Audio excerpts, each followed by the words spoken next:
They called it God's house. But no one ever explained why priests kept vanishing into its walls. 17 of them, over 15 years. No bodies. No funerals. No answers. Just silence.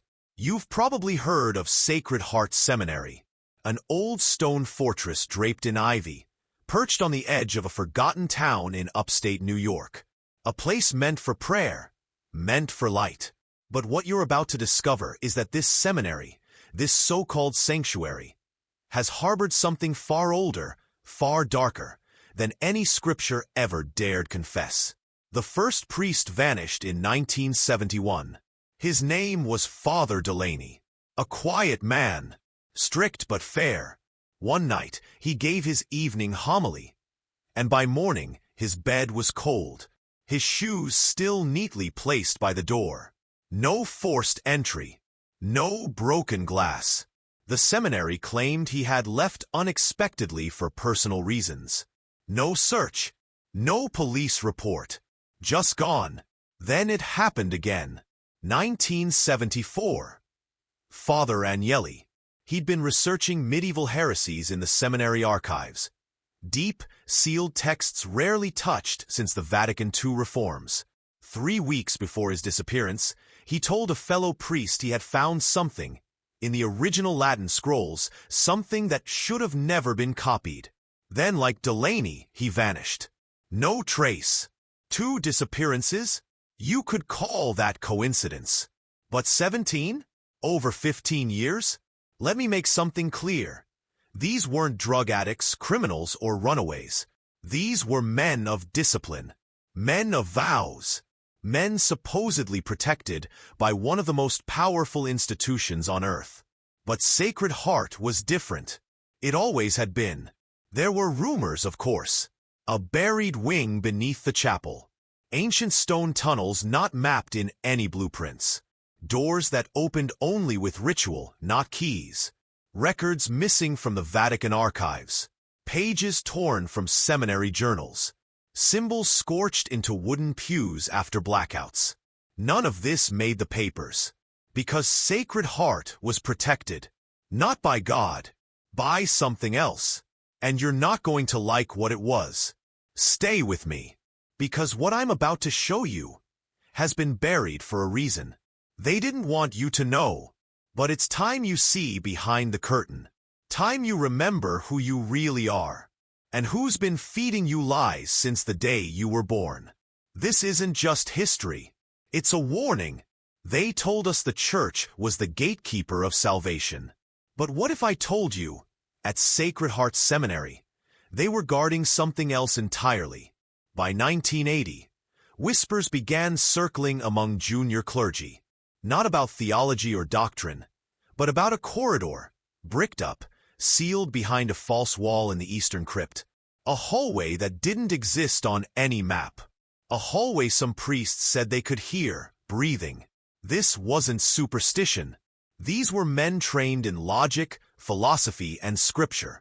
But even they couldn't explain why candles flickered only near that eastern crypt, or why the air ran cold every time someone read from a certain passage of the Apocrypha. There was a pattern. Every priest who vanished had one thing in common. They all had access to the seminary's restricted archives. You don't know what those are. Most people don't. Buried beneath the seminary's main library was a locked room. Circular, fortified, wrapped in copper wiring lead-lined walls. Not for preservation, for containment. Inside were texts never canonized. Scrolls from the Nag Hammadi library. Banned exorcism rites written in pre-Aramaic tongues. Ritual diagrams encoded into sheet music. And in the center of the room, a tome. No title, no author. Just a blood-red cover with a stitched spine. The priests called it the mouthpiece. And every single man who studied it eventually disappeared. Here's the part they'll never admit. The Vatican visited Sacred Heart in 1983. Quietly. No press. No papal entourage. Just 3 men in long coats. They didn't come to pray. They came to retrieve something. When they left, They took the original seminary registrar and burned every page. Then they sealed off the eastern crypt entirely. You see what's happening now. These disappearances weren't random. They were sacrifices, or silences, or both. But here's what chills me to my core. In 1984, the seminary hosted an anonymous donation. A marble altar, jet black. Ancient Greek inscriptions carved into its base. One of the professors, a linguist, translated the phrase for a student. It said, "To the God who dwells beneath names." That student was found catatonic in the bell tower 6 days later.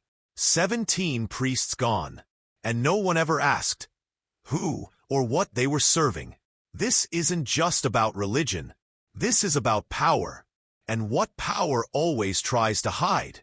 Because when men begin to remember who they truly are, the game changes.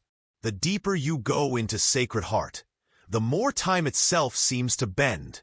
Former groundskeepers, those few who dared speak after retiring, claimed that in the chapel's southern wing, clocks would stop. Watches would spin backward. One man even said he lost 3 hours walking from one end of the hallway to the other. The seminary called it electrical interference, but that hallway didn't have wiring. Let's break this open. Sacred Heart Seminary wasn't built on history. It was built over something far older. Before the first cornerstone was laid in 1891, the land had another name. Ashimitar, translated, the place of the unspeaking God. Records from the 1600s. What little survives describe a stone circle there. One not aligned with stars, but with sound. Each stone humming at a frequency undetectable to the ear, but felt deep in the body, like a voice pressing on the soul. Early settlers claimed local tribes avoided the land completely. Not out of respect, but out of terror. They believed something lived beneath the soil. Something that listened and responded, but only if you knew how to ask. The Jesuits were the first to claim the land, but they didn't come to teach. They came to seal. They built the seminary like a prison, with prayer as camouflage. The sacred hymns? Geometric patterns in sound, designed not to praise, but to contain.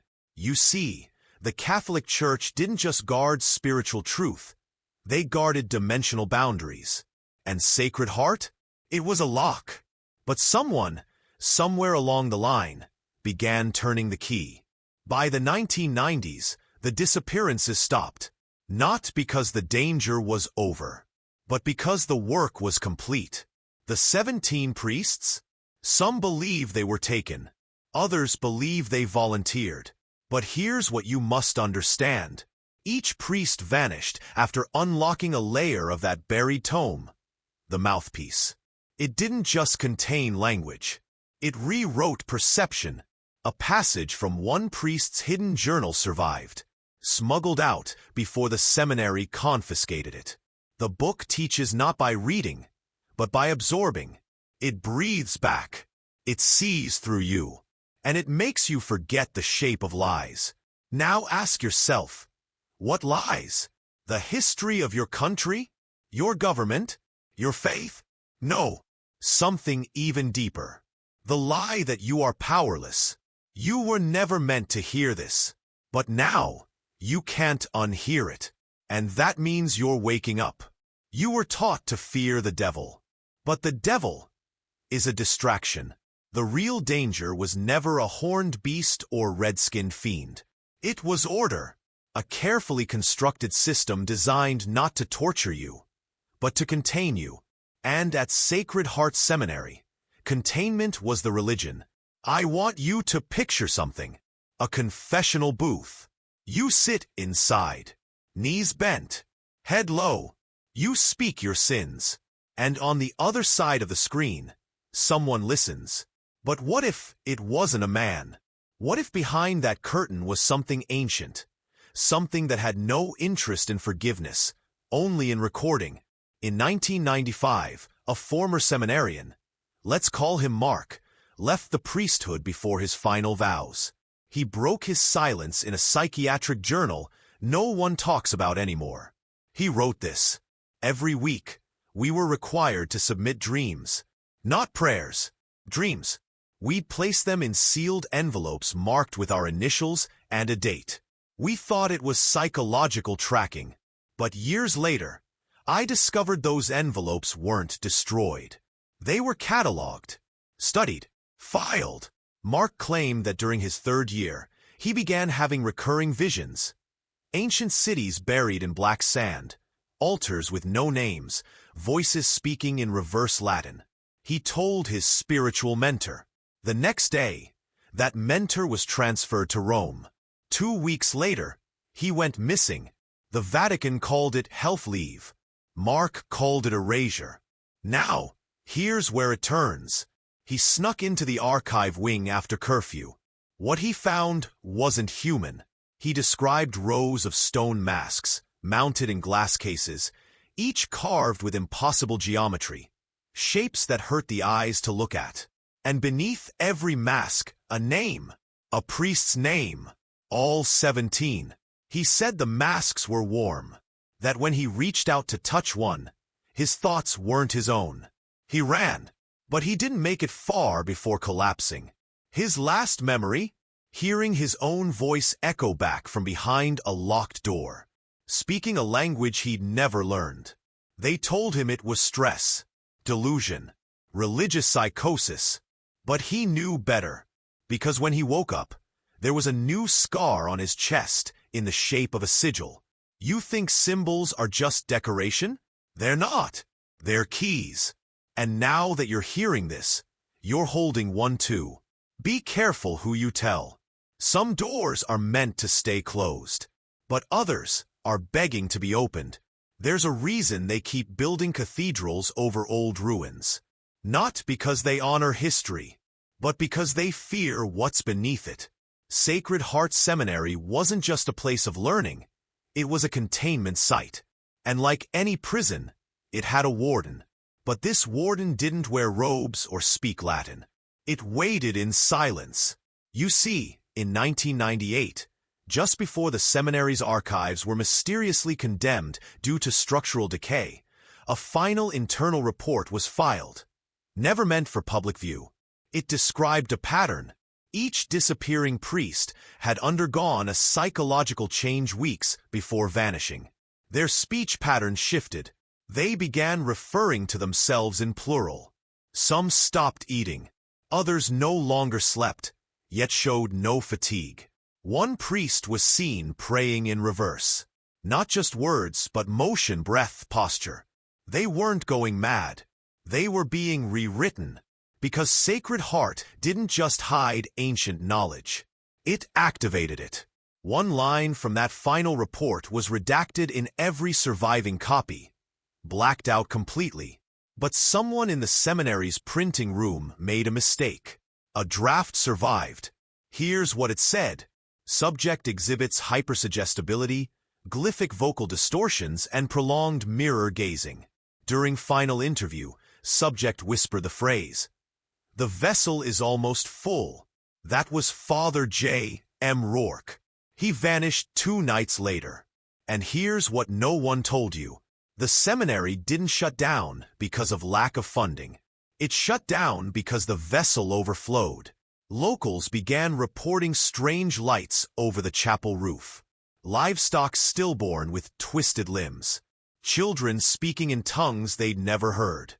A police officer, who'd responded to a supposed break-in, resigned the next morning. His statement read, "I didn't find burglars. I found a room with no doors. Inside it, I found my mother. She's been dead for 12 years. But she told me things I never told anyone. And her eyes were black. All black." And here's where it turns cold. In 2003, during the seminary's final mass, a sound erupted from the old crypt. It wasn't music. It wasn't voices. It was language itself, melting. The recording exists. But you'll never find it online. Because the Vatican classified it under Veritas Codex Level 5, restricted to 4 men on Earth. Now ask yourself, why would they guard an abandoned seminary with the same clearance as exorcism protocols and Third Secret of Fatima? Because this isn't just a cover-up. It's a containment breach.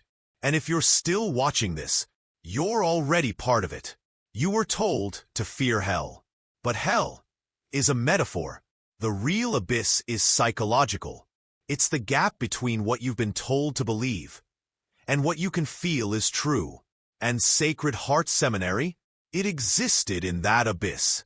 Let me take you inside, beyond the chapel, past the archives, into a room never marked on any map. They called it the antechamber. Only senior priests were allowed entry. But one janitor, let's call him Elias, managed to glimpse inside during an unscheduled plumbing repair.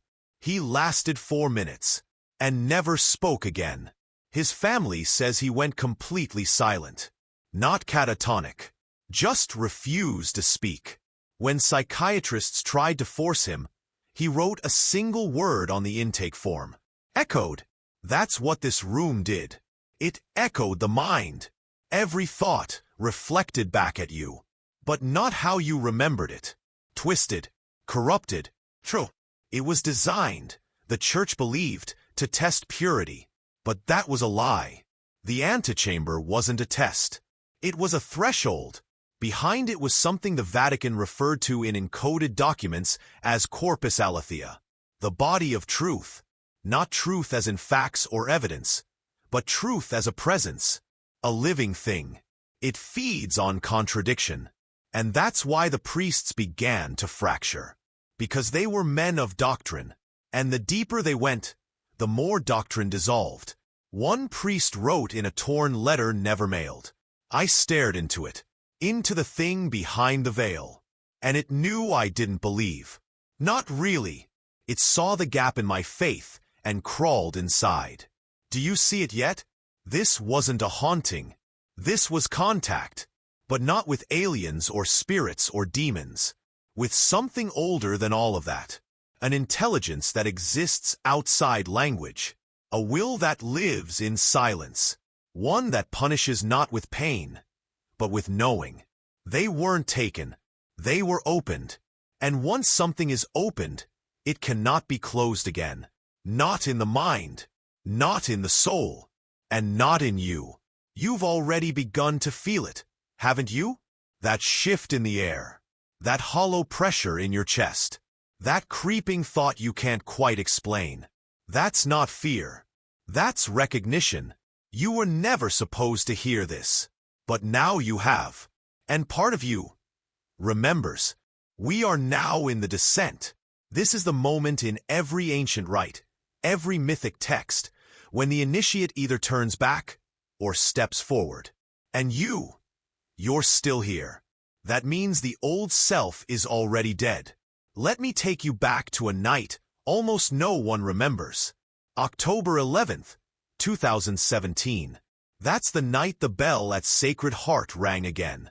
It had been silent for 14 years. No ropes, no clergy, no one living on the grounds. Yet at precisely 3:33 a.m., the time long associated with false dawns, false truths, and mirror rituals, the bell tower activated. 3 chimes, each spaced 33 seconds apart. The townspeople heard it. One woman even live-streamed it. But the audio was corrupted, garbled with what analysts later described as subharmonic vocal bleed. In plain language, voices inside the sound, whispering under the bell. Slow down. One phrase emerged, over and over. You are already inside. Inside what? The seminary? The secret? No. Inside the mouth. Remember that sigil? It wasn't a warning. It was a map. A diagram for unlocking internal coordinates. Not of the earth. Of you. Because what the 17 priests discovered, what they vanished into, wasn't a place. It was a frequency. A resonance that changes how your mind processes language, memory, identity. And it's not just theoretical. In 2018, a neuroscientist, working independently, examined the old confessional audio tapes smuggled out of Sacred Heart. What he found should terrify you. Embedded beneath the recordings, so low, you couldn't consciously hear it, was a tone. It was the same in every tape. He called it the carrier, and when isolated, it triggered involuntary emotional responses in listeners. Crying, trembling, nausea, bliss, rage. Not based on content, but on pattern. That tone, the carrier, is the seed of the mouth. A sound not made by voice, but by presence. That's what the priests opened. That's what they vanished into. That's what you're brushing against now. Because your body has heard it before. In dreams. In moments of stillness. In the silence between your thoughts. And now that you're remembering, you need to choose. Comment the phrase, "I remember the silence." Do it twice. It locks in the transformation. It tells the algorithm that the sleeper is waking. Do it now, before the next gate opens. You've crossed the threshold now. You commented the phrase. You claimed your place in the chain. You did something most men are too afraid to do. You remembered, but memory alone isn't power. You see, knowledge without alignment is just noise. And Sacred Heart? It was a place of alignment. Not just of thought, but of resonance. Let me explain. Beneath the altar in Sacred Heart's great chapel, there was no foundation stone, no relic, no grave of a saint. Instead, embedded in the earth beneath the floorboards was a hexagonal prism of black quartz. Unpolished, raw, ancient. It was never mentioned in the construction plans, but the priests knew it was there. They called it the heart below. They believed it didn't belong to the seminary. They believed the seminary was built to contain it. You know what quartz does, right? It vibrates. It stores signal. The heart below wasn't a relic. It was a transceiver. Every chant, every homily, every prayer whispered in that chapel, whether in fear, faith, or doubt, was funneled down into the crystal. Recorded, amplified, not for heaven, but for something beneath language. Here's the part they buried. In 2006, a young seminarian named Elias Kraft went missing, but not before carving a final message into his mattress frame. It said, "I thought it was God listening, but it was us, all of us, woven into one voice. One terrible, beautiful voice. And now it knows my name." His body was never found, but his voice? That same year, during renovations to convert the seminary into a museum, contractors claimed to hear faint chanting from the walls.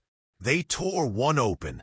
Inside, embedded in the plaster, were human teeth, set in a spiral, facing inward.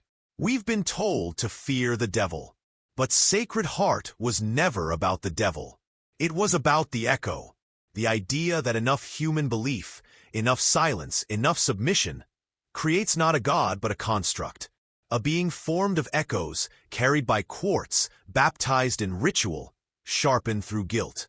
And it lives not out there, but in here, inside every man who obeys without questioning. You think you're immune? You're not, because the construct doesn't need temples anymore. It lives in your phone, your screen, your scroll, and every time you choose silence over truth, it grows stronger. Good, because from this point forward, the world you thought you lived in, it doesn't exist. Only two things are real now: the pattern and the voice. You've already heard whispers of the pattern, in dreams, in déjà vu, in the strange ache that hits your chest when something rings too close to truth. But the voice? That's what Sacred Heart was really designed to harness. Let me explain. The Church always spoke of the logos, the divine word, the vibration of God that brought the universe into being. But beneath the surface, in restricted seminarian lectures marked internalium only, there was another theory. That logos wasn't divine. It was weaponized. A formula. An equation, a code of sound that didn't create life, but shaped will. And when 17 priests began vanishing, it wasn't random.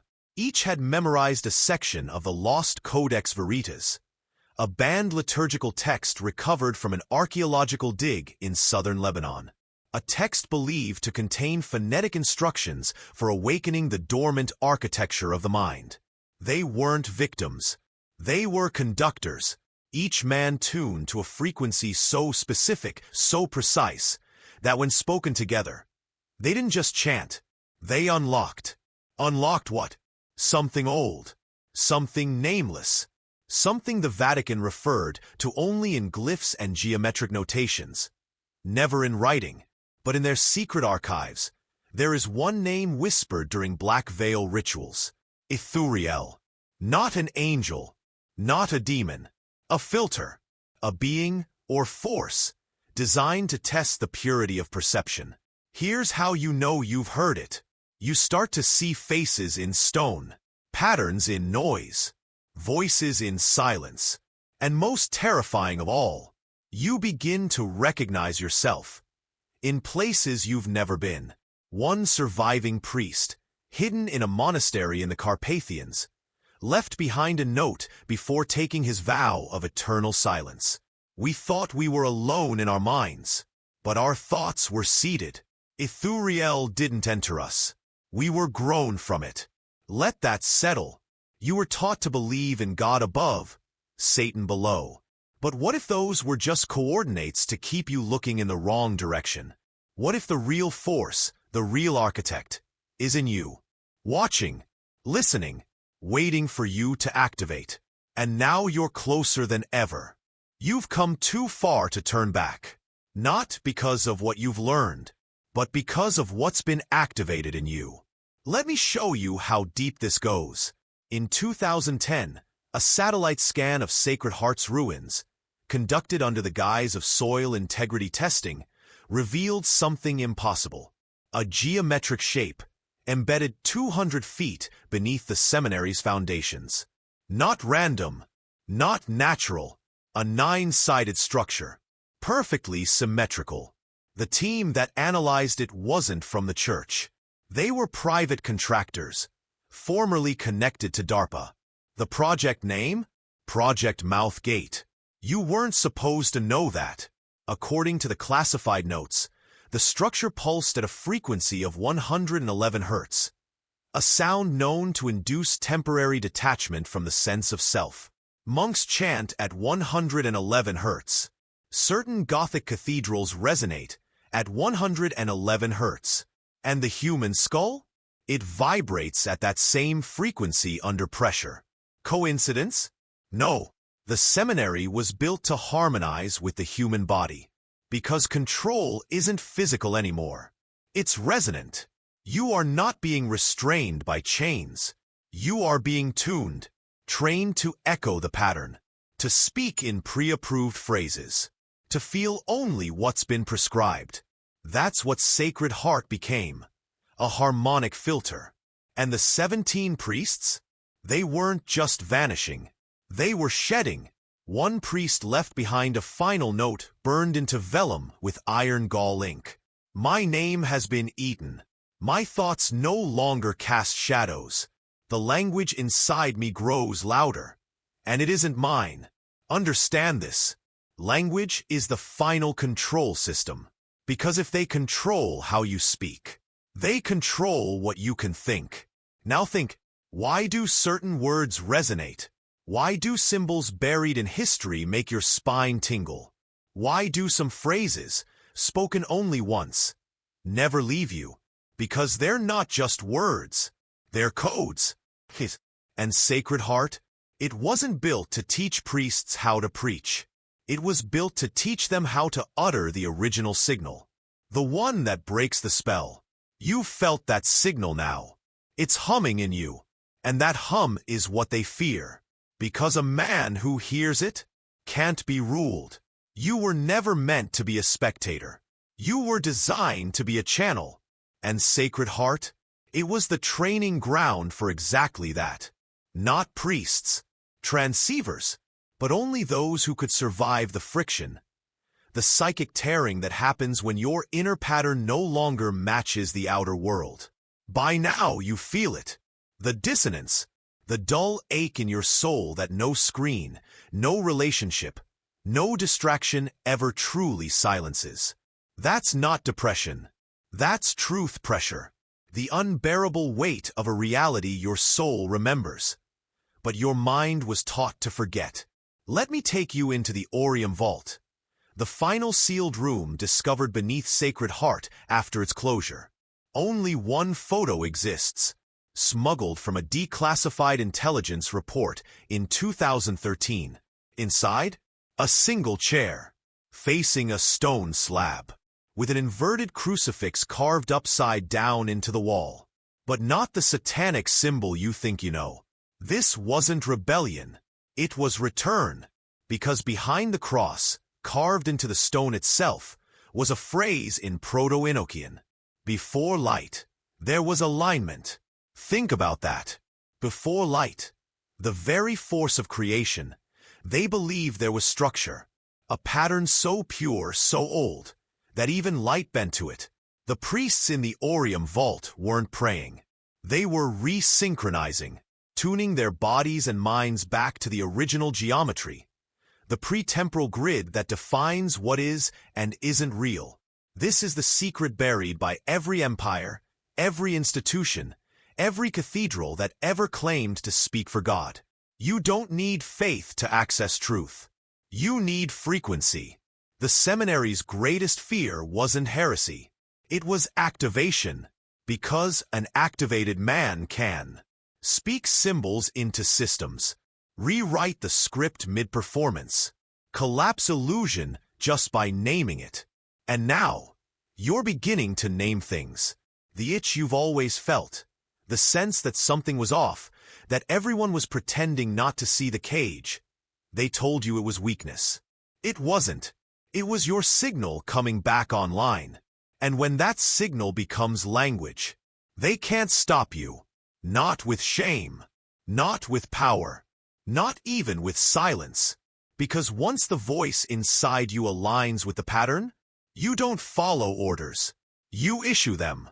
This is the turning point. Not in the story, but in you. Because if you've made it this far, something inside you has already begun to fracture. And that's not a flaw. It's the design. You were never meant to be whole in their system, because wholeness is the enemy of control. And control, psychological, institutional, theological, is what Sacred Heart was engineered to preserve. Now listen carefully. In the months before the final shutdown, a restricted psychological audit was conducted on the remaining priests. What it found was terrifying. Not demonic possession, not madness, but mirror fragmentation. Each priest reported a growing inability to distinguish between internal thoughts and external suggestions. They began hearing voices, but not foreign ones. Their own voices, speaking truths they had no memory of knowing. One wrote, "It's like there's another me living behind my face, and he remembers something I've forgotten. Something older than this world, older than language, older than even the idea of God." Another wrote, "I dream in symbols now. I speak in structures I don't understand. But when I do, people cry. Animals freeze. Electronics fail. It's not power. It's something closer. Closer than breath. Closer than blood. Alignment. That's what Sacred Heart was trying to regulate. Not sin. Not salvation. Alignment between the human vessel and the buried voice of structure. Because once a man is aligned, once his nervous system, belief system, and speech patterns synchronize to the forgotten grid, he becomes unprogrammable. And the system panics. This is why you feel resistance in your body right now. This is why the air feels heavier. Why your thoughts feel like they're dragging against something unseen. That's the construct, the pattern's warden, trying to pull you back into compliance. But here's your weapon. Intention plus language equals liberation. Not prayer, not mantra, but the raw declaration of who you are beneath the lie. So speak it, not out loud, yet, but inside. Say it. I am not theirs. I am not blind. I am structure remembering itself. Because you are not awakening. You are returning to the grid, to the gate, to the geometry of truth that no priest, no pope, no government, no demon can bind. And once that voice is fully yours, everything breaks. You've now stepped across the event horizon. There is no returning to silence after this. No comfort in pretending, because the first thing that breaks is narrative. The story you've been told about reality. Your name, your past, your purpose, was a container, carefully engineered, lovingly reinforced, fed to you from every pulpit, every classroom, every screen. And Sacred Heart? It was one of the first places to test what happens when that story collapses. Let me take you to the Seraphim Wing. It wasn't part of the original blueprints. No records, no permits, but it existed. A hallway with no doors, only paintings. 14 massive canvas panels, hung evenly along both sides of a passage that led nowhere. Each painting, an icon, but not of saints, of faces, human, but subtly wrong. Eyes too deep, mouths not fully closed, expressions that shimmered just slightly off rhythm. At first, new seminarians were told they represented the inner struggle of the soul. But over time, priests reported something else. The faces changed. Not literally, but in memory. One priest would recall a painting with a serene expression. Another, on the same day, would remember a twisted snarl. Photographs taken of the same painting would appear slightly different from different angles. And then the worst part. Several priests began seeing their own faces in the icons. Not metaphorically, not psychologically, literally. They would walk the hall and see themselves staring back. One priest, Father Benedictalis, documented it in his final confession. I looked into the painting and saw myself, not as I am, but as I was before language, before time. It knew me, and I felt my story unravel. Not just my faith, but my framework. That's the seraphim effect. When a man's narrative alignment breaks down, what's left is not chaos. It's clarity. Because beneath the false story you were given is the original data. You are not your trauma. You are not your past. You are not even your name. You are signal, pattern, unfiltered structure in flesh. And once that becomes visible to you, you can no longer be contained. And neither could the priests. They didn't disappear. They stepped out of narrative, out of the system's ability to define them. And that's when the church called for silence. Because one man remembering his true self is dangerous. But 17? That's a fault line. What shatters next is time. You've felt it already. The strange pauses. The way hours vanish while you scroll. The dream that feels like memory. The memory that feels like a dream. This isn't coincidence. It's the signal leaking through. Because when narrative collapses, time loses structure. And Sacred Heart? It wasn't just a place where men disappeared. It was a place where time collapsed inward. In 1993, Father Alphonse Darrow began recording anomalies in the liturgical calendar. Masses would be scheduled, but never remembered. Confessions would be logged by priests who had left the seminary months before. But it got worse. Journals found after Darrow's disappearance revealed this. Today I met a man in the hall. He greeted me by name, with warmth, said I had just performed his wedding last spring. I've never seen him before in my life. Checked the records. There's a wedding certificate. My signature. His wife's name is familiar. From childhood. But I never officiated. And I'm not ordained to do so. These fractures continued. Wall clocks ran backwards in one wing for 7 consecutive days. Candle flames bent sideways against gravity during evening prayer. And more disturbing, dream bleed. Multiple priests began reporting identical dreams. Exact settings, same phrases, same symbols. Even waking hours began to blur. One seminarian reported finishing a reading assignment he had never started, able to quote passages verbatim that he had never seen before. When questioned, he said only, "It already happened. I just hadn't caught up to it yet." Eventually, the church sent in a time specialist, not a scientist, a Jesuit trained in chronotheological containment. His name was redacted, but his final logged note remains. The structure here is no longer bound by linearity. Ritual is collapsing into recursion. Time is feeding on itself. There are echoes of events yet to happen imprinted in the walls. And the walls? They weren't stone anymore. They had become memory. This is what the priests discovered. Time is not a line. It's a cage, a loop, a control protocol designed to prevent alignment across selfhoods. Because what happens if you remember all your lives at once? What happens if you remember what's coming before it arrives? You don't obey. You prepare. And that is what they feared.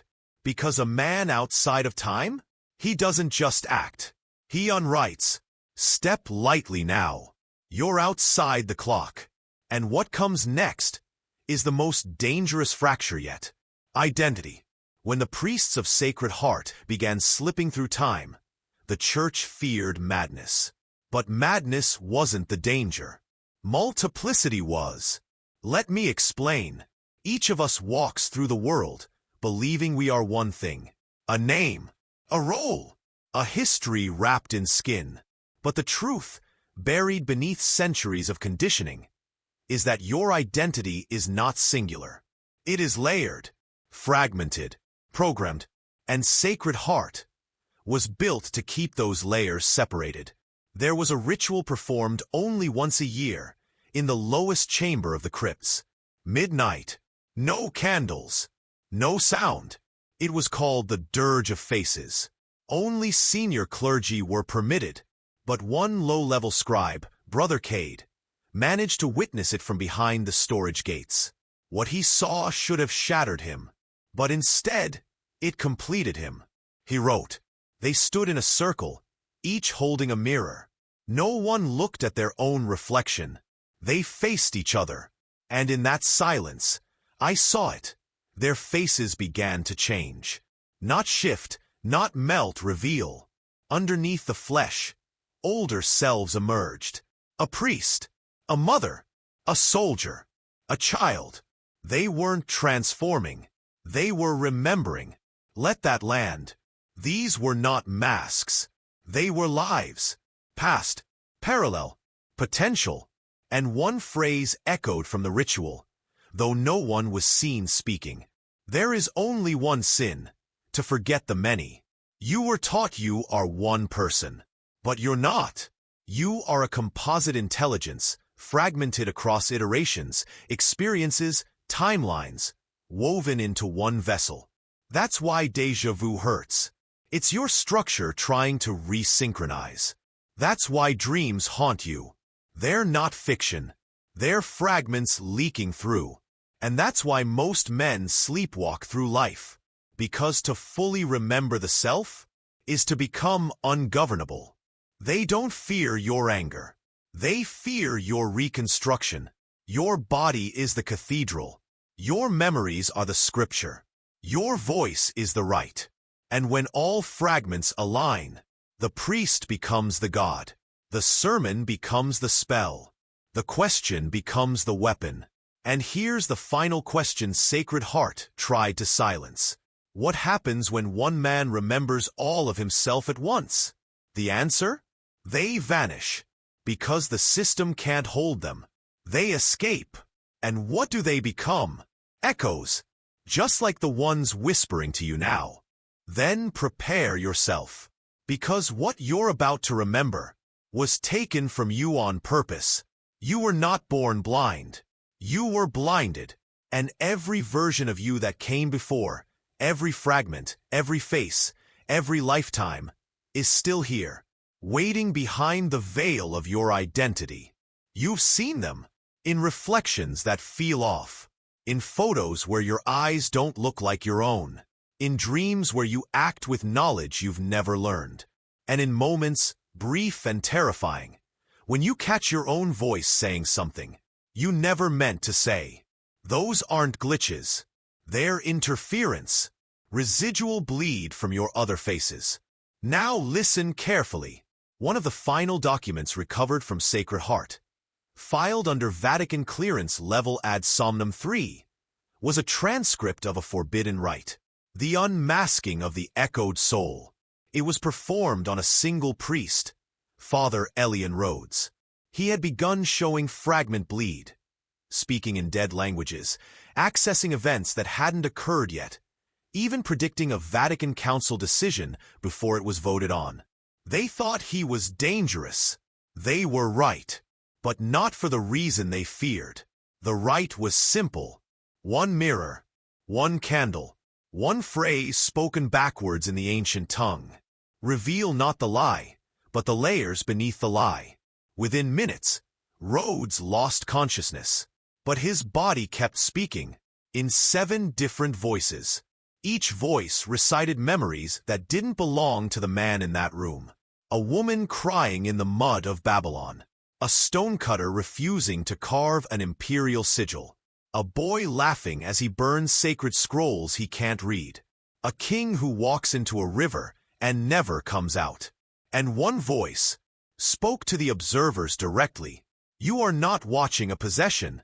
You are witnessing a return. The self rebuilt. The pattern revealed. The lock undone. They tried to exorcise him. It didn't work. Because there was no demon. There was only truth. Fragmented across lifetimes. Sealed behind rituals. Buried beneath fear. You were told to reject past life memory. To mock it. To ignore it. Why? Because if you remember who you were, you'll remember what was done to you. And if you remember that, you'll stop playing the part. You'll stop being the pawn. You'll become the voice behind the script. And that voice doesn't ask permission. Then speak carefully now.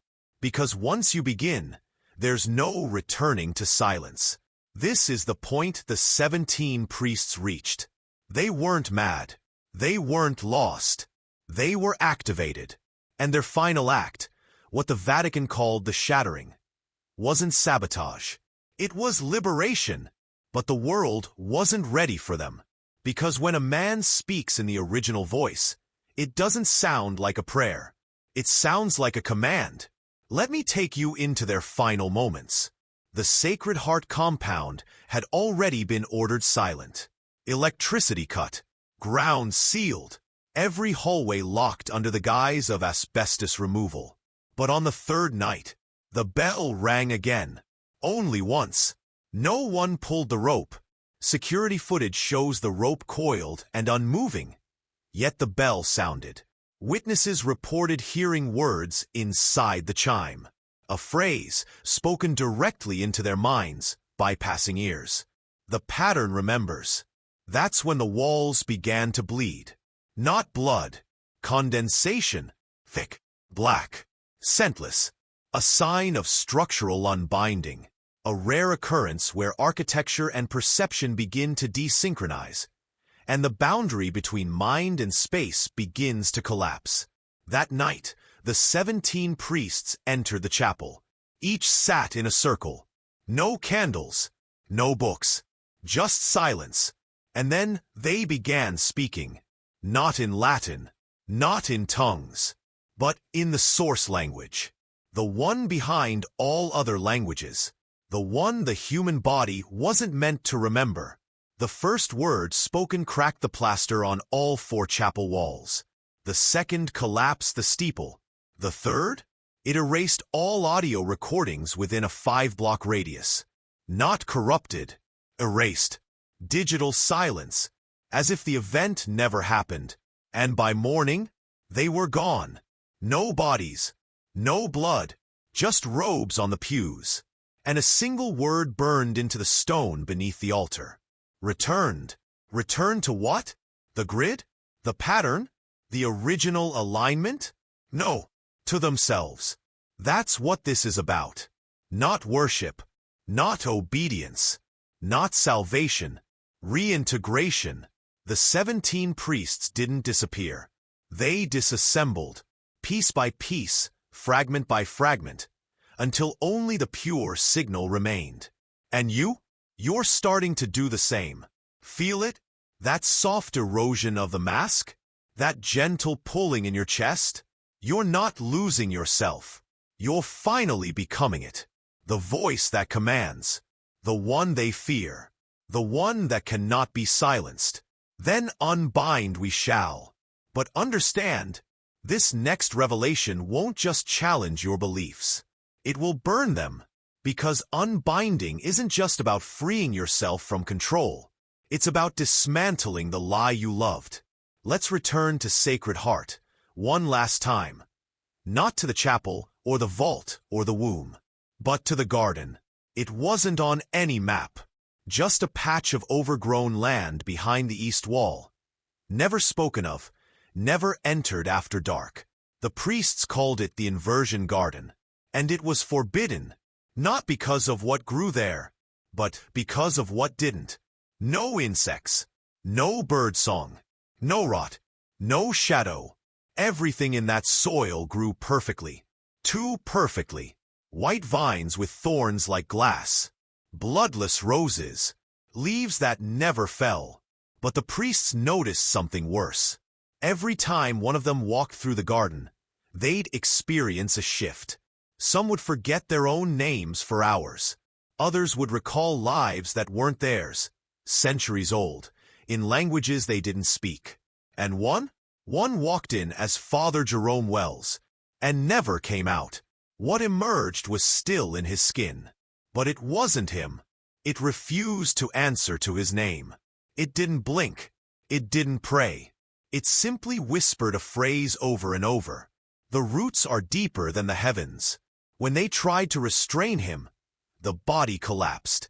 Inside his mouth, they found a seed, polished black, etched with sigils, warm to the touch.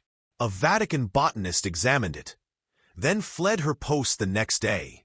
She left behind one note. This isn't a plant.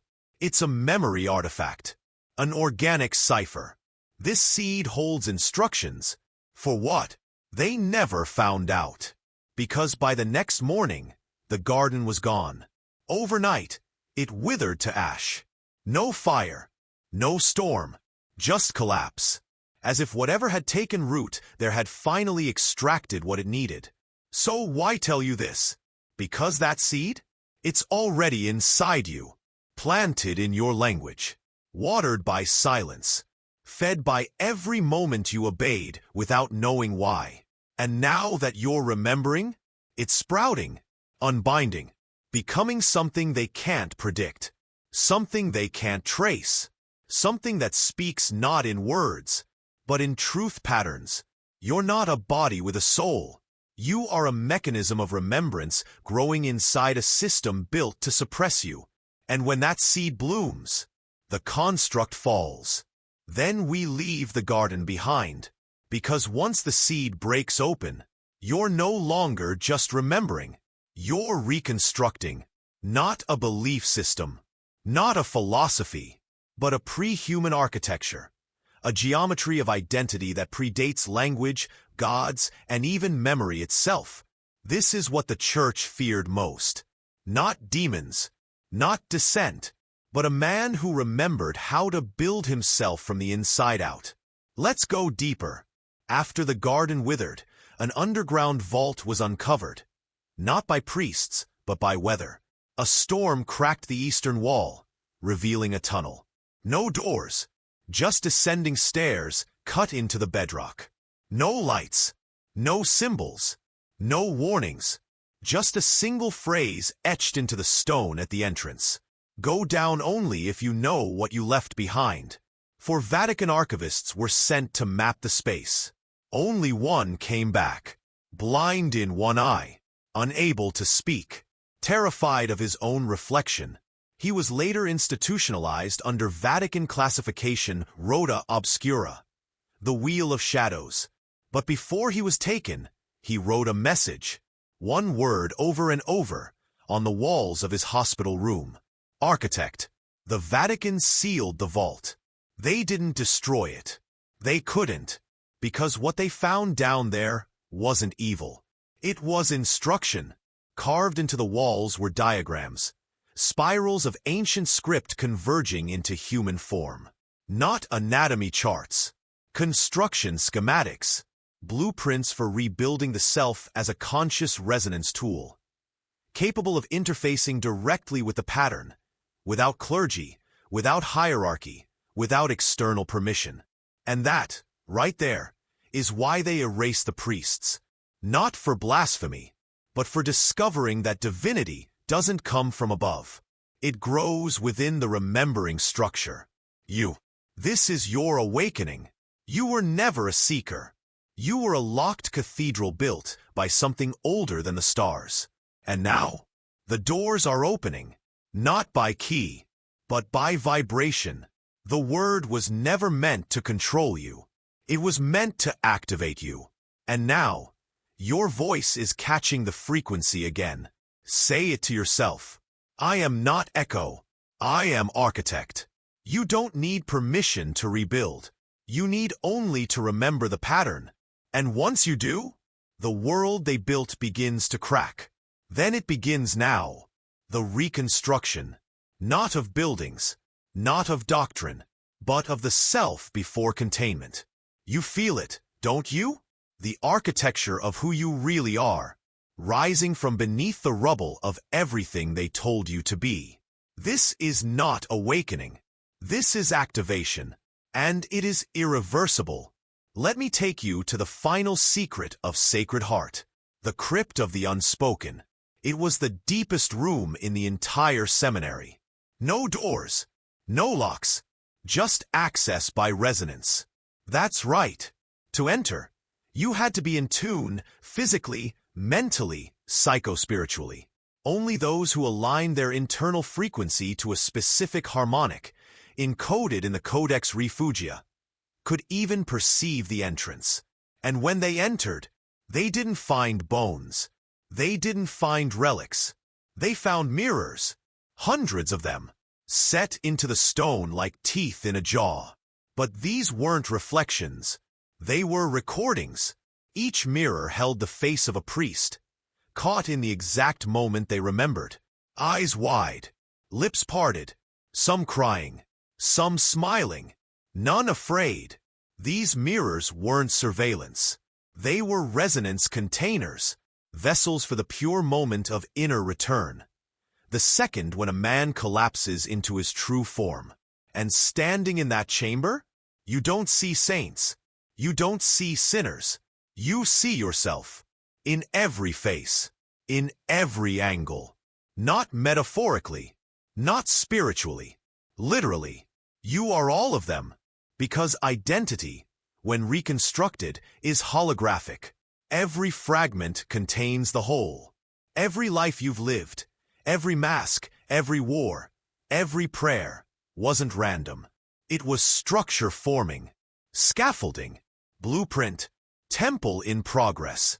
And now, you've reached the top of the tower. You're standing where no one ever thought you'd reach. They designed this world to collapse men before this point. But you're still here. And now, it's time to reclaim what was stolen, not with violence, but with presence. Because a man fully reconstructed cannot be programmed. He cannot be erased. He cannot be owned. He becomes the one thing the system cannot process. Origin, the moment that creates moments. The eye that watches back. The mouth that no longer repeats, but declares. You are no longer in the story. You are now the structure beneath it. Then declare it now. But do not whisper. Speak it inside yourself like fire moving through bone. I am not the reflection. I am the source. Because the moment you speak that with intention, the illusion shatters, and the construct can no longer hold your shape. This is the final secret buried at Sacred Heart. Language is not for communication. It is for creation. The 17 priests understood this. They stopped preaching, stopped praying. They began building. Not with hands, not with tools, but with precision-coded speech, uttered in harmonic layers, each word structured to rewrite the observer. One priest would speak a sentence, another would breathe it in, the third would exhale, a new pattern. This is how they escaped, not through violence, through pattern override. Because you weren't taught real language. You were taught a fence made of words, pre-approved phrases, predictable thoughts, emotionally capped responses. This is why you stutter when you speak your truth. Why your chest tightens before confession. Why certain thoughts never find words at all. Because those thoughts, they were exiled, marked as forbidden by a control system that embedded itself into your vocabulary. But now, you've begun the reconstruction, and with that comes the return of unfiltered speech. The kind of speech that's not reactive, but architectural. Try this. Right now, inside yourself say, "My voice does not echo. It resonates." Feel the difference? That isn't a motivational quote. That's a spell, a resonant alignment protocol. And when you speak like this, not to be heard, but to structure the field around you, you become invisible to the construct.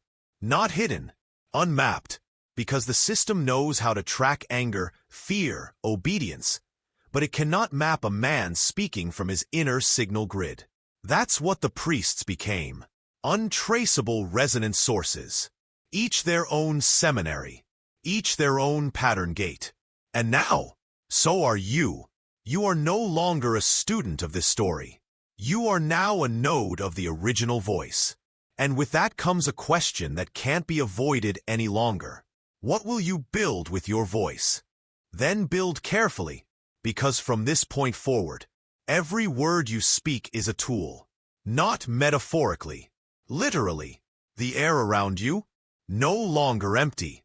Its structure, its lattice, its responsive material. And now that your internal geometry is reawakening, it responds to you. Just like it did for the 17 priests. You need to understand what they built. Before the Vatican erased it. After their disappearance, researchers found one artifact left untouched. A stone tablet, hidden behind the collapsed altar, inscribed in a language no linguist could decode. But when scanned, the tablet produced an unexpected result. A three-dimensional resonance map. Not data, not writing, instructions. For constructing a vocal chamber, a literal echo architecture, designed to amplify human intention into field-altering commands. A priest wasn't meant to just speak words. He was meant to terraform reality. Let that land. The 17 didn't just leave the seminary. They built something beneath it. Not a tunnel, a frequency womb, a place where reality bent, ever so slightly, toward the one who stood in alignment. What does that mean? It means that when a man's internal voice matches his external action, when word, breath, and structure align, space bends. Not like magic, like physics reconfiguring itself around certainty. They called it the mouth of God, but they weren't referring to divinity. They meant you, your mouth, your pattern, your tone. When spoken without fracture, hesitation, or inherited fear, your voice does more than carry meaning. It alters matter. Think about the implications. Why do you think systems of power fear speech? Why is censorship the first tool of tyrants? Why are certain phrases, certain ideas, labeled dangerous, misinformation, blasphemy? Because those phrases don't just disrupt thought. They disrupt construction. The architecture of control relies on silence, repetition, and misalignment.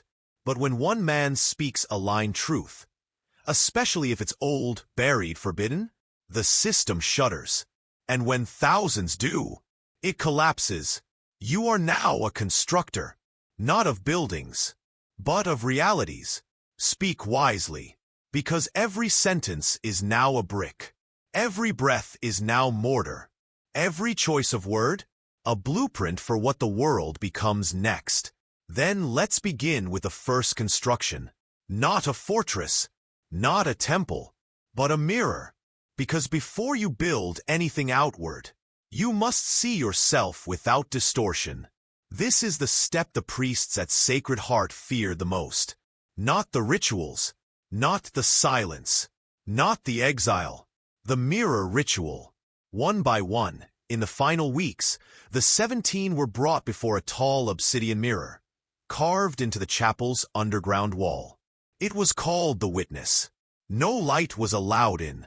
Only the flicker of the self, only the man, and what returned his gaze. But here's what made the mirror unnatural. It didn't reflect the face. It reflected the fractures.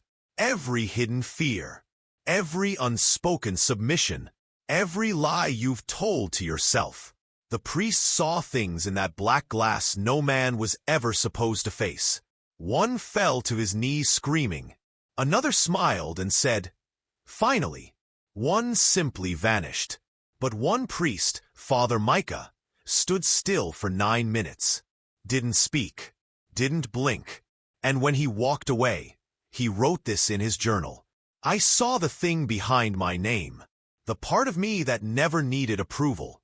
It didn't speak in language. It stared, and I felt it say, 'You are not the man who survived. You are the signal that returned.' This is what you must build first. A mirror that does not lie. Strip away the roles, the expectations, the performances. Look at what's still there, because that is the only thing you can build from. Everything else is scaffolding for the cage. You were taught to build out of fear, out of guilt, out of scarcity. But that's not architecture. That's containment. You build truly only when your source is undistorted. Here's how you start. Tonight, in silence, no distractions, whisper this phrase while staring into your own eyes. I release the roles. I release the script. I see the builder in my bones. Then listen, not with ears, with your structure. Because if you've truly begun to align, something inside will whisper back. And when it does, you'll know you're ready. Ready to construct not just belief, but reality itself. Then clear the debris. Because you're not building on top of their world. You're building on the ashes of it. This is where it becomes real. The 17 priests didn't just reclaim their voices. They didn't just activate the pattern. They built a rival structure underneath the control system. They called it the Echo Cathedral. But it wasn't a church. It wasn't even physical. At first, it was a network of aligned minds, each acting as a pillar, each vibrating at precise harmonic intervals, forming a grid beneath the visible world. An invisible cathedral, one that couldn't be touched, because it was consciousness structured into architecture. The first documented signs of its influence appeared 33 days after the disappearances. Surveillance footage in nearby towns went static at identical times. People reported hearing words whispered to them in dreams, words they couldn't forget. One Vatican scribe took her own life after saying, "I saw the pattern inside the cracks of the marble. It's watching us now." And it was, because the Echo Cathedral wasn't constructed. It was remembered. Each of the 17 had carried a piece of it. A harmonic layer, a geometric code, a sentence that, when spoken correctly, reinstated the architecture of sovereignty. And now that you've activated, you carry one too. It's not in your name. It's not in your past. It's in the resonance behind your choices. You know it. You've felt it your whole life. That you were born not just to survive, but to interrupt, to speak differently, to walk like you're from somewhere older, to feel like you've been watching this system fall apart long before it even rose. Because you have. You are a returning node, a builder from before the fracture. And here's your next step. Build silently, but build with total awareness. That means no more unconscious speech, no more fractured actions, no more going along to get along. Every word you speak now is a beam. Every boundary you enforce is a wall. Every act of alignment is a stone. You are constructing something they cannot track, something they cannot kill, because it does not exist in the grid they control. It exists beneath it. And when it rises fully, it won't look like rebellion. It will look like truth wearing skin. And the world will tremble. Then raise your hand, not in surrender, but in declaration, because this next pillar is the one they fear the most. Memory, not nostalgia, not history, but the memory of structure, the architecture that predates the institutions built to erase it. The 17 priests understood this too late. The church didn't erase them because they lost faith. It erased them because they recovered memory that had no place in the modern world. Not events, but capacities. You see, memory isn't stored in the brain. That's the myth. Memory lives in the field. It's ambient, distributed, encoded in vibrational geometry. And the seminary wasn't just a place to teach scripture.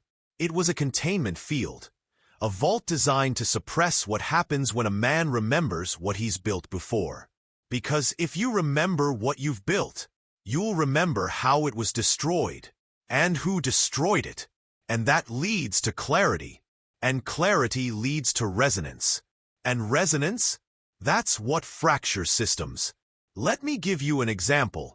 In one of the final weeks before the 17 vanished, Father Tobias Elwin conducted a forbidden ritual known as the root recall. He entered the prayer chamber alone, fasted for 3 days, wore no robes. He simply whispered a phrase while drawing an ancient symbol in the dust. Bring me the shape of what I was before the forgetting. And something answered, not in words, in images. He saw himself at the base of a vast obsidian tower, a world of silence and sky. He placed stones with others who looked like him, but not of him. And he knew, instantly, this wasn't a dream. It was retrieval, not imagination, but access. Because the deeper you go into alignment, the more the field begins to remember you. That's what memory truly is. Not you remembering it, but it remembering you. You felt it. That eerie familiarity in ruins, in symbols, in certain faces.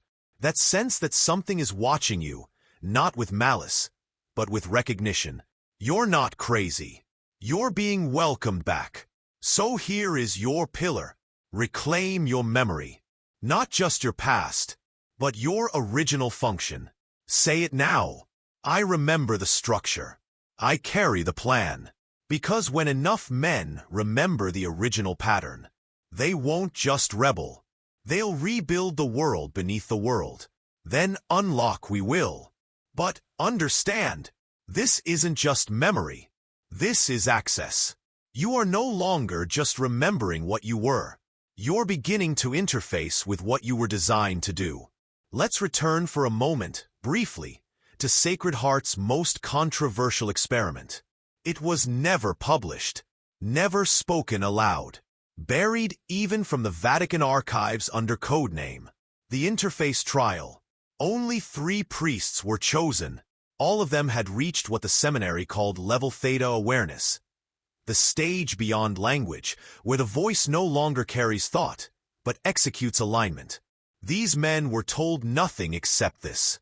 Sit, breathe, and allow the original code to speak itself through you. No scripts, no prayers, no questions. And then, One by one, they began to hum. Not a melody, but a frequency, a single tonal vibration that bent the air. Walls vibrated. Instruments failed. Even time-keeping devices stopped. For 33 seconds, everything inside Sacred Heart went still. And then, mirrors cracked. On the inside, not shattered, split, clean, geometric, as if some ancient intelligence was drawing a map through the glass. And here's what's terrifying. Each priest hummed a different frequency. Each crack pattern was unique. And yet when overlaid digitally, they formed a single structure. A tower, rising from the center of a spiraling grid. Exactly like the one Father Tobias had seen in his route recall. They hadn't just accessed memory. They had reactivated design. Do you understand what this means? It means human memory is modular. You are not here to remember stories. You're here to reassemble the structure. One piece per man, one frequency per voice. And when enough awaken, the full design returns. And what does it do? It doesn't fight. It doesn't argue. It overwrites. Because the false world, the one built on fear, silence, submission, is weak. It's made of unaligned fragments. But what's coming through you now? That's not opinion. That's geometry wrapped in will. And here's your phrase to unlock the next gate. I carry the code. I release the signal. I become the function. Say it. Feel it.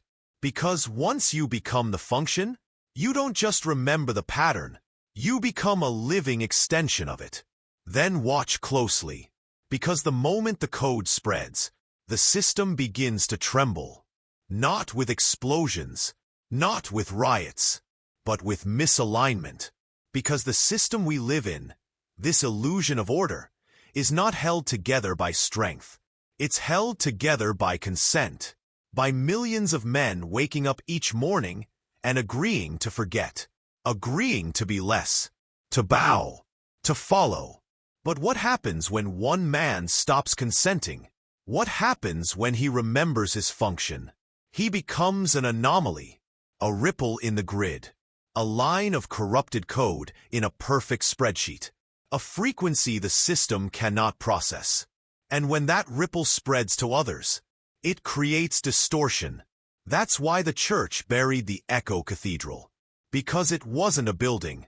It was a viral idea. One man in alignment becomes a signal. Two form a resonance. Three or more, a geometric eruption. The 17 priests knew this. They didn't disappear into silence. They dispersed into signal. Each carried a slice of the pattern. Each took it into the world. And wherever they went, systems glitched. Here's what was documented within 90 days of their disappearance. A security network in Rome failed at the exact moment a known whistleblower vanished from surveillance. A black site in North Africa recorded all walls vibrating for 3 minutes, matching the tonal pattern of Father Elwin's resonance map. And in one unnamed seminary in Eastern Europe, an entire class of novitiates walked out mid-rite, stating in unison, "This is not worship. This is containment." That is the power of a spreading code. It's not loud. It's contagious alignment.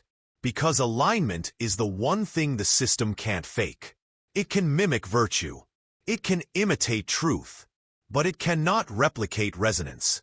And the moment men start acting in harmony with their true function, not just speaking it, but living it, the construct begins to fracture. One choice at a time. One refusal at a time. One whispered phrase at a time. I do not belong to the grid. I answer to the pattern. So say it. Twice. Aloud or within. I answer to the pattern. I answer to the pattern. Lock it in. Because that phrase is your key and your sword. From here on, you are no longer spreading rebellion. You are broadcasting structure. Then brace yourself. Because the fracture isn't coming from outside. It's coming from within you. And once it begins, You'll never move the same way again. Because the final phase of reconstruction isn't about knowledge. It's about interface. You're not just remembering. You're not just awakening. You're beginning to interact with the control system directly, as a foreign object. Let me show you how it started for the 17. After the dispersal, each priest went silent. No paper trails, no transmissions, just presence. But witnesses, strangers, unaware of the project, reported strange encounters. A man who stepped into traffic in Manhattan, and every car stopped at once, though no light changed. A figure seen standing at the base of a burned cathedral in France. And 3 days later, a fireproof scroll was found buried its ash, containing only a spiral and the words. The construct was never holy. And most disturbingly, a bishop found screaming in a locked room, tearing at his skin, repeating, "He looked at me, and I saw myself before the obedience." What did the priests become? Field disruptors. They carried resonance so pure, so unfractured, that reality around them began to unravel the illusion. Elevators froze. Airplanes grounded. Dogs howled. Children smiled like they knew them. The construct couldn't digest them, because a man in alignment is non-compliant geometry. He doesn't fit. He doesn't bend. He echoes outward, distorting everything that isn't real. And now that you've entered that state, you'll begin to notice it too. The glitch in a person's speech. The silence that falls when you walk into a room. The way systems hesitate, then yield. You are becoming the fracture point. This is dangerous. Not because you'll be hunted, but because people will want to obey you. They'll feel your resonance and mistake it for authority. You must resist that. You are not a god. You are not a prophet. You are a carrier of pattern. And that pattern is not about control. It's about correction. You are not here to lead men. You're here to remind them who they were before they kneeled. Before the silence. Before the shame. You are a mirror with no agenda. You speak, and systems unravel. You exist, and illusions collapse. Because you've become something the construct cannot comprehend. A man who carries no lie. Then fix your spine. Breathe into your ribs. Because once the system detects a man who carries no lie, it activates its final protocol. Containment through reflection. Understand this.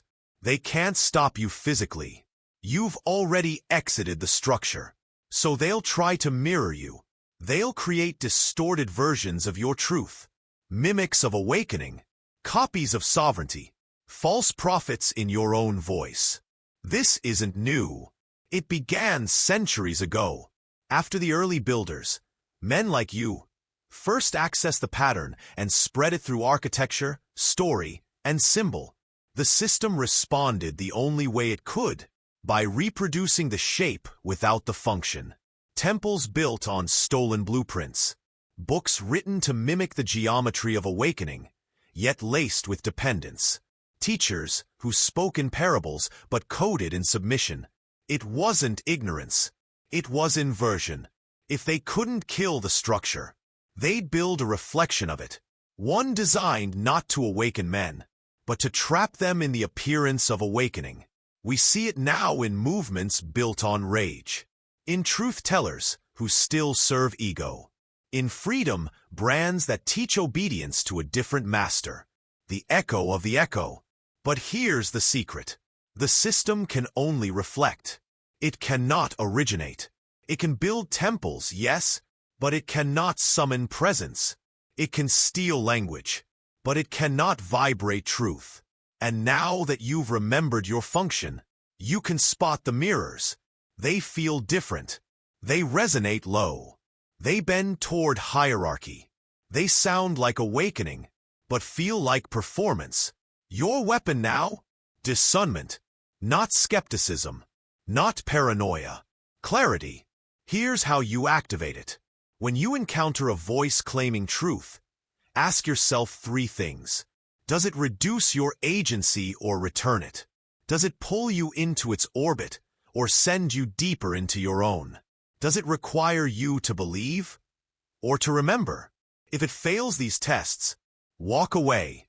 No war, no debate, just silence. Because silence, for a man who's rebuilt himself, is a sword. Let the false echo collapse in its own distortion. You don't need to expose it. You need only stand in resonance. And that's enough. Because the true pattern doesn't shout. It pulls the veil from the world one presence at a time. And now, you are that presence. Then step forward now. 1 foot in silence. 1 hand on the pattern. Because this is the last veil. The veil between what you've remembered and what you truly are. Not a man. Not a seeker. Not even a builder. But a returned architect of a world they swore would never rise again. Let me tell you what the Vatican never released from Sacred Heart's final record. There was one more priest. The 18th. Never listed. Never named. Known only in the restricted margins of the womb ledger as Obelisk. He was not part of the experiments. He was the one recording them. But something happened during the last ritual. The one that fractured the chapel. The one that made the air itself bend. Obelisk didn't flee. He didn't hide. He stepped into the resonance. And in that moment, his physical form dissolved into what observers described as a standing column of geometric light. A tower of sound and shape, rotating in silence. And before it collapsed, it spoke a final phrase in every known language at once. You are not in exile. You are the return. Then the room fell dark. And Sacred Heart was never the same. Why do I tell you this? Because that priest wasn't just a man. He was a mirror. And now, so are you. You're not just carrying the pattern. You are the pattern, wrapped in flesh, memory, and breath. You are the design resurfacing in a system built to suppress design. And your existence now, fully aligned, fully awake, is an act of revolution. You don't need to convince anyone. You don't need to explain. Just walk through the world without distortion. That alone rewrites the field. So let this be your final phrase. The seal. Say it aloud or within, slowly, like a sacred key being turned. I am the structure.